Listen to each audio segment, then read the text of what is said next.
Présentation de SolidWorks. Donc SolidWorks, c'est un logiciel qui va nous permettre de dessiner surtout des pièces et des ensembles mécaniques. On peut dessiner, comme vous le voyez ici, des pièces en 3D. Une fois qu'on a toutes les pièces suffisantes, on peut réaliser un assemblage en 3D. Et à partir de cet assemblage, on va pouvoir faire les plans de l'ensemble. On peut aussi faire les plans de chacune des pièces, bien sûr, en choisissant les différentes vues et tout ce qu'on veut. Donc ce logiciel est présenté de la manière un petit peu suivante. Je vais passer ici. Est présenté de la manière suivante, c'est-à-dire on a ici, comme dans tous les logiciels, cette icône qui va nous permettre de créer un nouveau document. Donc soit, si je clique dessus, soit une pièce, un assemblage ou une mise en plan. Avec celui-là, on va pouvoir ouvrir un document existant, enregistrer ou enregistrer sous notre document, l'imprimer, etc. Celle-ci, on verra plus tard.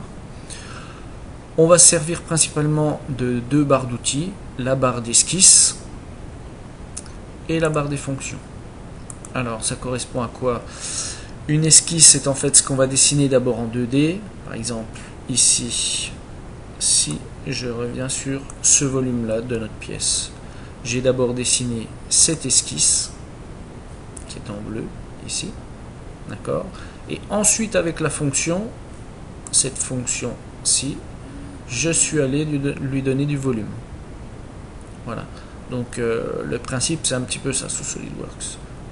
Sachant que à tout moment on peut retourner dans une esquisse, la rééditer, modifier des dimensions et ici reconstruire pour la retrouver en 3D comme je fais là.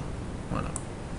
Donc on a aussi une partie qui est très importante, c'est cette partie-ci où on va retrouver dans un premier temps les plans qui définissent un petit peu l'espace autour de notre pièce et le point d'origine qu'on aura choisi pour cette pièce, avant même de commencer à créer la pièce.